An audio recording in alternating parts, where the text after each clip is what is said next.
Bhagavate Vasudevaya. Om Namo Bhagavate Vasudevaya. Om Namo Bhagavate Vasudevaya. Om Namo Bhagavate Vasudevaya.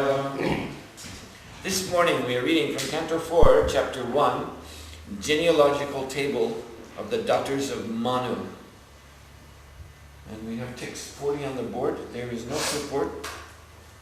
So we will also read text 41, which has a very short purport. Please repeat this verse after me, line by line.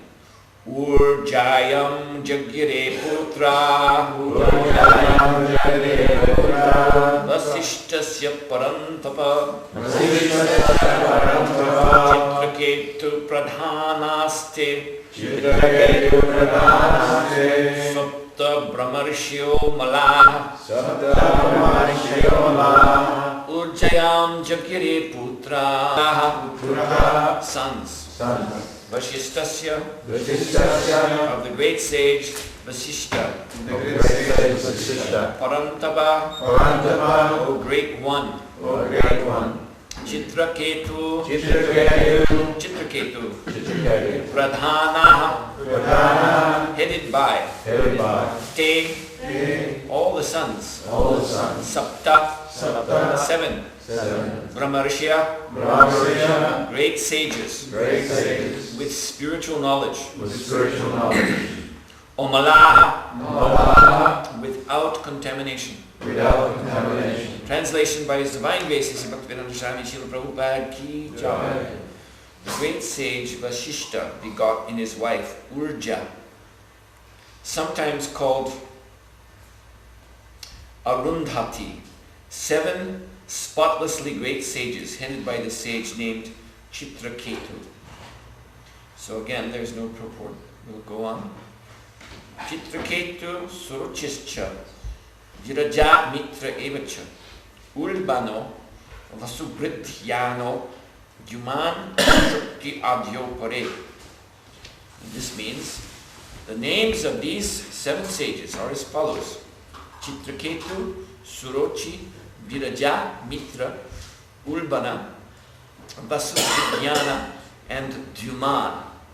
Some other very competent sons were born from Vashishta's other wife. Purport. Urja, who is sometimes known as Arundhati and was the wife of Vashishta, was the 9th daughter of Kardamuni.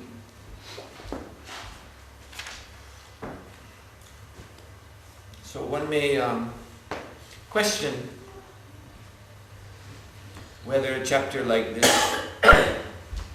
entitled Genealogical Table of the Daughters of Manu, is really about the main subject of the Srimad Bhagavatam, which is of course pure devotion to Krishna. This chapter is describing, as we see, the offspring, admittedly, of great personalities. But it's quite a lengthy chapter. So every day we're reading about more children produced from great personalities. So this doubt may come. Perhaps this is a chapter that is less important than other chapters. And then we wonder, then why is the Bhagavatam called the Amal Purana, the spotless Purana? Why is it considered to be the very ripened fruit of the Vedic Kalpa Vriksha tree? And it has chapters like this. But one thing we should know, that the activities of the Lord's devotees, and all of these personalities, are counted among devotees of the Lord.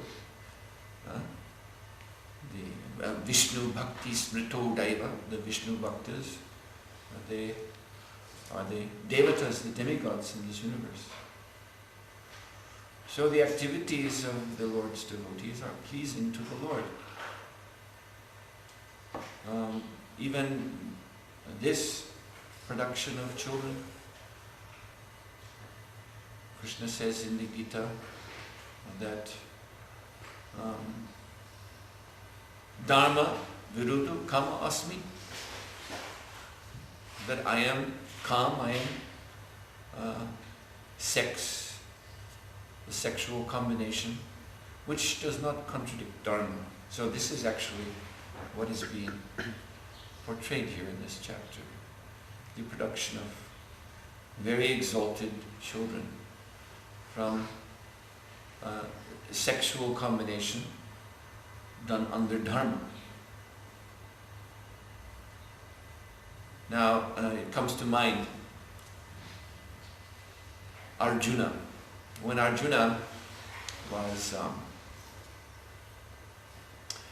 so to speak, in a kind of self-imposed exile, because when the Pandavas had taken Draupadi as their wife, they settled among themselves that since there were 5 husbands and 1 wife, so they settled that when it was a time for one husband to associate, one of the 5 to associate privately with Draupadi, then the others could not enter the room. And if one of them perchance did, then he would have to go away for 12 years and practice brahmacharya during that time. So this was done under the auspices of Narada Muni. He approved this arrangement. He had told them the story of 2 demon brothers who were very near and dear to one another. They conquered the earth, but they came to death blows between one another over a beautiful woman named Tilotama. So he was advising them that, yes, you are brothers, you are heart to heart in your relationship, but still, if you do not settle your relationship with Draupadi in a proper manner, then this may divide you. So this was the settlement. And all agreed. So then one day, some persons came, Brahmanas came to Arjuna, and they were in distress because they had been plundered. Their cows had been plundered by some robbers. So Arjuna said, yes, I am a Kshatriya. It is my duty to defend the Brahmanas. So I just fetch my weapons and I'll deal with these rascals. But then he remembered that he had left his weapons in the room, and Yudhisthira was there with Draupadi. So what to do? He considered, I have to do my duty, so this other consideration is less important. So he entered the room to take his bow and arrows, and then he went and dispatched these robbers and returned the property of the Brahmanas to them. And then when he came back, he went before his elder brother Yudhisthira and said, now I shall take my leave from you all and enter the forest for 12 years, go on pilgrimage. And actually Yudhisthira tried to dissuade him. He said, this was an emergency. You had to get your weapons. And anyway, Shastra says that while it may be an offense for an older brother to enter the room when his younger brother is sitting with his wife, it is not an offense for a younger brother to enter the room when older brother is sitting with wife. But Arjuna, he said, never mind that, we have made this agreement, so I will leave. And so they gave permission. So he toured around India and he had many wonderful adventures. He accepted Ulupi as his wife. He went to Manipur and there was also married and had his wonderful son, Babru Vahana, who later fought very well in the Battle of Kurukshetra. And then eventually he came to Dwarka. And at Dwarka, to visit Lord Krishna because he was incognito, he was in exile. So he took the guise of a mendicant, a sage. And Lord Krishna knew who he was, but all the others were unaware of his real identity. And Lord Krishna hosted him as if he was a sadhu, visiting sadhu, and gave him his meals. And Lord Krishna's, you can just imagine, Lord Krishna is the all-attractive personality of Godhead, so if he has a sister, then how beautiful she must be. So that is Subhadra. And Subhadra was also attending this great, everyone was saying, great saintly person. Of course, Arjuna is a great saintly person, but he's Kshatriya, not a Brahmana, mendicant. But in that disguise, Subhadra was serving Arjuna. And Arjuna saw her and he fell in love. And then privately he met with Lord Krishna because Lord Krishna knew who he was. And he revealed, I've fallen in love with your sister. And first of all, Krishna, he said, but you're supposed to be a brahmachari. You're dressed in the robes of a sadhu. What are you doing falling in love with my sister? And Arjuna said, well, she's your sister, Krishna. What do you expect? So beautiful. And Krishna laughed. He just laughed. He said, I was just joking. He said, that's all right. That's very nice. I like this. But my brother, Balaram, won't like it. Because he has his own plans for Subhadra, who to marry her to. So then they considered what to do, and Krishna said, well, we could have a Swayamvar for her, but that is uncertain. Why don't you just kidnap her? So then he did. And he rode off, and then it was announced. The servants of Subhadra came rushing back because Arjuna had just snatched her and put her on a chariot and sped off. So they came running back, raising the alarm. And the Yadu dynasty was inflamed. The great warriors were seizing their bows and arrows and their swords, girding themselves. We'll teach that rascal. Now it was known that this was Arjuna, actually. It had all come out, but they said, we don't care. We'll smash the whole Kuru dynasty. Arjuna and all of them, the Pandavas, all of them. Rid the earth of them. So they were talking like that. But Balaram, he noticed that Krishna was just sitting silently. And he said, wait a minute. Why are you also making such a tumult when Lord Krishna is quiet? Then Balaram turned to Krishna and he spoke some very bold words. He said, Krishna, we're waiting for your permission. You give the word, I'll go myself. All the other warriors can stay. And I will go myself, and I will defeat Arjuna, and then I will go on to Hastinapur and wipe out all the Kuru dynasty also. But Krishna said, no, Shanti, peaceful, be peaceful, please. He said, actually, Arjuna has honored our family. He said, because it is actually insulting for a Kshatriya to simply be given a wife.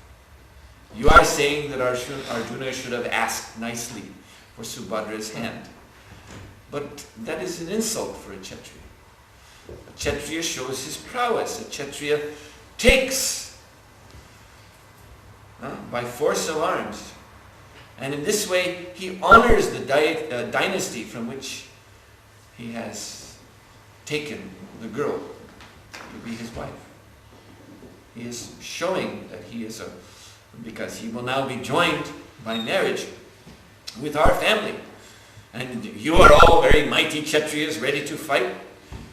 So Arjuna, he is worthy to be allied with our dynasty. And so Balaram and all the rest of the great warriors were pacified by Krishna's words. And Arjuna was invited to come back, and then a very nice wedding ceremony was held. So as I said before the other day, unfortunately I don't find that much to talk about. Especially, the purport is one sentence long. And so I thought I would just bring this out, that we need not have a doubt in the back of our mind about these activities that are described in this chapter, because Lord Krishna is pleased by the activities of his devotees.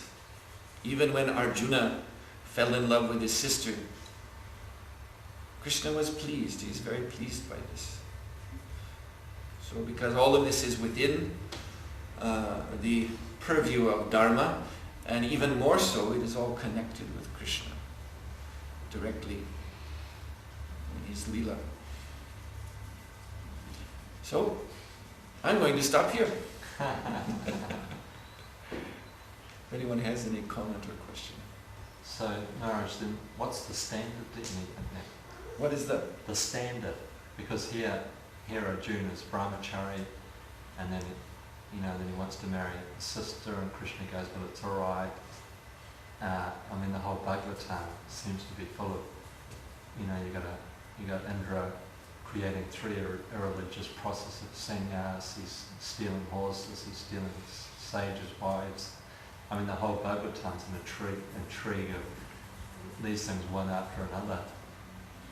Yeah, that is true. So what's the standard of the Bhagavatam? That is in relationship to Krishna? Yeah, well, of course, Bhagavatam is presenting to us spontaneous devotion to Krishna. Srila Prabhupada, he explains that there are two margas of bhakti, the Vaidhi marga and the Rag marga. Rag means spontaneous attraction to Krishna.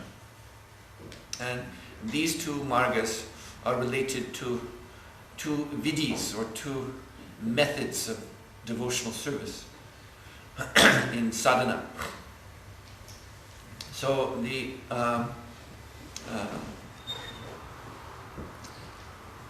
Vaidhi marga is related to the Pancharatrika process, which is formal, basically means formal deity worship, following strictly rules and regulations. The idea here is that we do not have spontaneous attraction to Krishna. So therefore we have to accept rules and regulations under the Pancharatriki process. But Bhagavatam is of this Bhagavat Marg, and this is the Rag Marg. So this is focused on hearing and chanting about Krishna. And the rules and regulations of Vaidhi Bhakti and Pancharatriki are there, but they're very subordinate. So again, like I was pointing out before, not in this class but in an earlier class, that we see the gopis, they're apparently married. So that is dharma, they should be with their husbands, but when Krishna calls them, they leave their homes. So this is a demonstration that the Vaidhi, the dharma, the rules and regulations are less important than the attraction to Krishna. But this is not to be then misunderstood as a green light to go into the deviation of the Prakriti Sahajas. We have to know our own position. Our own position is taught to us by Lord Chaitanya Mahaprabhu himself. He has taught all of his followers how to apply this Vaidhi Marg vis-a-vis Raga Marg. And he has said that the Raga Marg, this is internal. And the Vaidhi Marg, this is for our external behavior in this world. So as long as we have a material body, because these affairs described in Bhagavatam, they pertain to devatas, they pertain to the Lord himself and the Lord's own associates. And we are to consider them to be more or less on the liberated platform. I mean, even demigods compared to us are liberated. And of course, when we speak of Lord Krishna and his own personal devotees in their lila, that is eternally liberated. So we are coming from the side of the conditioned souls. We have this gross material body produced of karma, and this Kali Yuga means produced of vikarma, sinful activities. So therefore, Lord Chaitanya Mahaprabhu has said this body must be kept strictly under Vaidhi, under rules and regulations. And the Bhagavat Marg, the Raga Marg, this is specifically our chanting and hearing about Krishna. This is how we access that. So one should chant with great attention, great care to avoid the offenses, and chant with enthusiasm. And in this way, this spontaneous attraction to Krishna will develop. But again, Chaitanya Mahaprabhu has said that is within. So within oneself, while one is conducting one's external affairs, it even says in the Chaitanya Charitamrita, in Srila Prabhupada's translation, as if one is a neophyte, as if one is a new devotee. You know, especially when one is a new devotee, because we're learning all these rules and regulations and we want to get it right, so we're very attentive. See, unfortunately, there's this tendency, when one becomes a bit older, then one thinks, I know all these things, and may become a little loose. So it's interesting that Prabhupada says, as if one is a neophyte devotee, very new devotee, right out of the package, strictly following everything. And then inside, one is, by one's chanting and hearing, one is able to enter into the deeper realms of attraction to Krishna. And when one's chanting and hearing becomes perfect, then as Srila Prabhupada writes in 2nd Canto Bhagavatam Purport, the spiritual television of the heart is turned on, and one is able actually to view the Nitya Lila of the Lord in one's own heart, when the heart becomes purified. So, Premanjana Charita Bhakti Vilochena in the Sri Brahma Samhita, when the eyes become smeared with the salve of love of God, and then Yam Shama Sundram Chinchi Guna Surupam, one can see Lord Shama Sundara in all of his inconceivable potencies, and that actually means all his devotees and the Leelas, that becomes visible to the devotee. But this is a private matter actually, and this is established by Lord Chaitanya Mahaprabhu. So this is one thing that the Sahajas, they like to make this a public matter. You know, they like to broadcast, I have this or that rasa with Krishna. They like to bring others and initiate them into rasa with Krishna by this Siddha Pranali process. But because they're Sahajas, they actually are not in that sort of rasa with Krishna anyway. This is all a pretense. So they're using the ragmarg, the spontaneous attraction, using the pastimes of the Bhagavatam as an excuse for their own loose behavior, which they try to pass off as being symptomatic of a very, very high stage of attraction to Krishna. So this is simply unacceptable.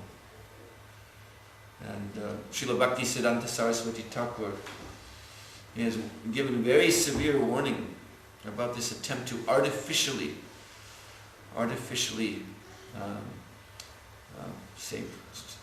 provoke love of God in the heart when one is actually at a premature stage. Like Prabhupada always says, this comes as a natural course. We shouldn't do anything to try to hurry it up.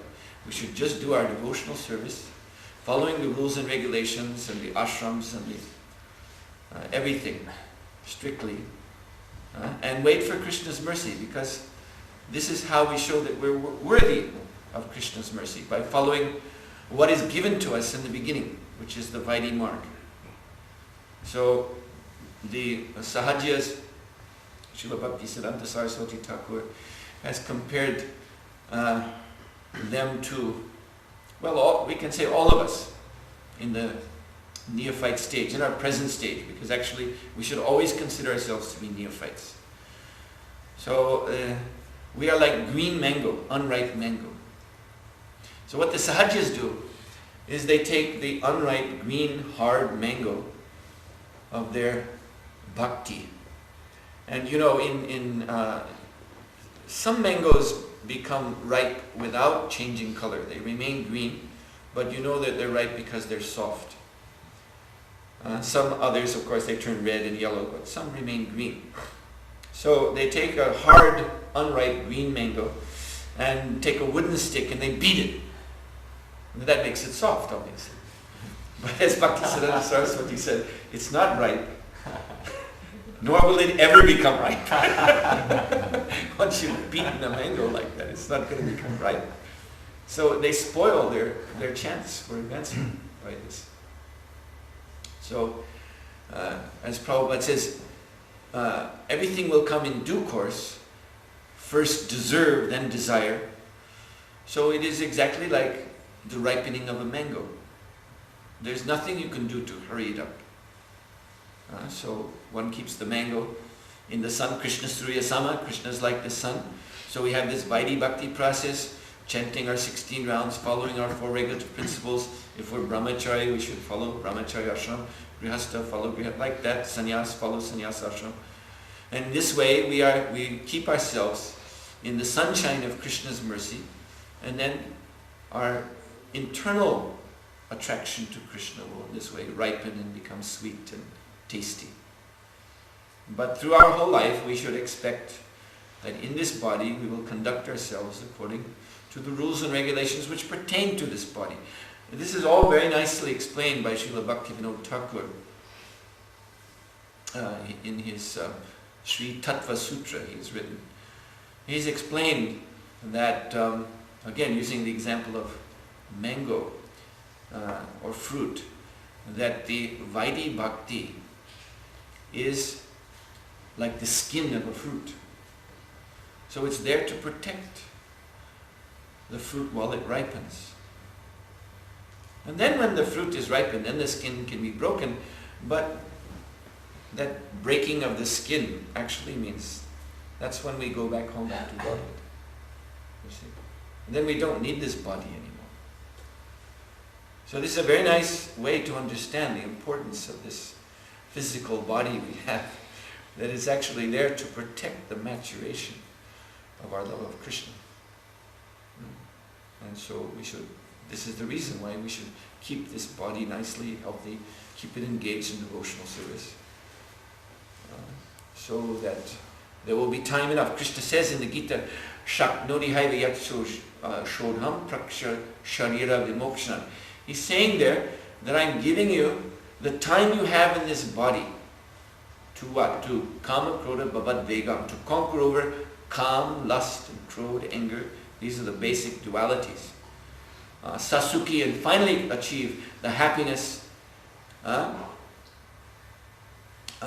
sa nari yukta, it is stated, the happiness of yukta, of being linked to me in yoga, in bhakti yoga.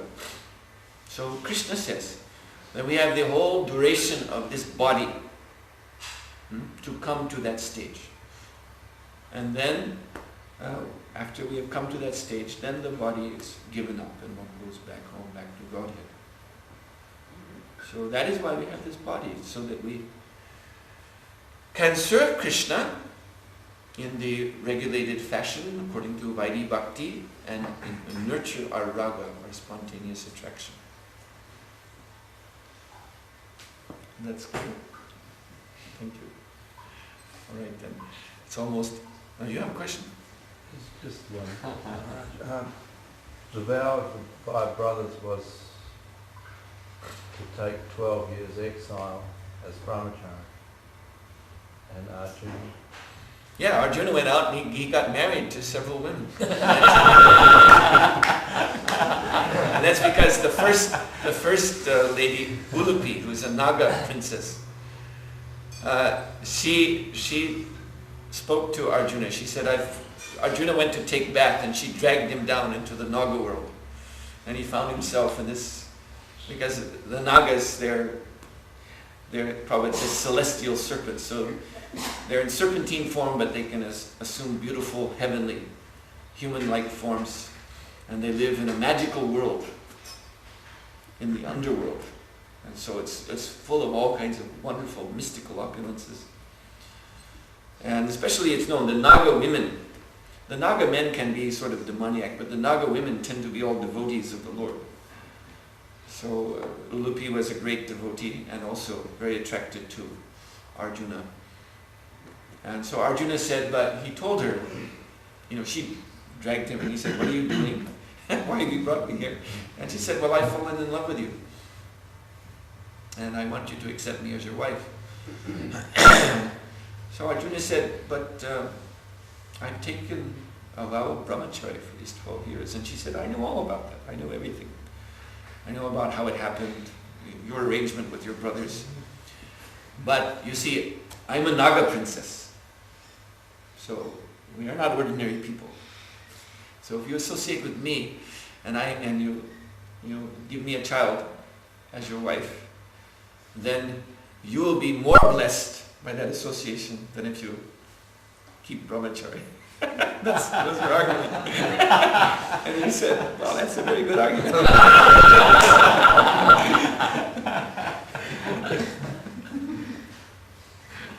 That's really sweet, It's really nice.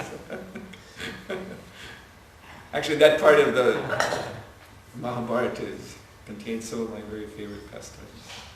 The Adiparva is really nice. So now we are, yes? So what happened after he gave them children? Did they stay with him, or did he just leave and go on? Among these great personalities, the children are born and grow up very quickly. They go on their way. See, the marriage doesn't have to be retained if the child grows up. Once the child grows up, then husband and wife can separate by dharma. So among these superhuman persons, the child grows up in a day or something like that. So. Okay, bye. You have to stay with your wife. This was a sloop. He was going to use this one or something. We have to follow the principle.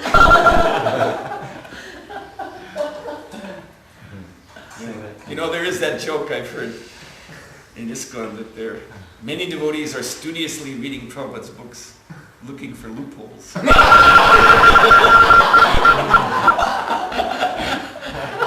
on that note, we'll stop.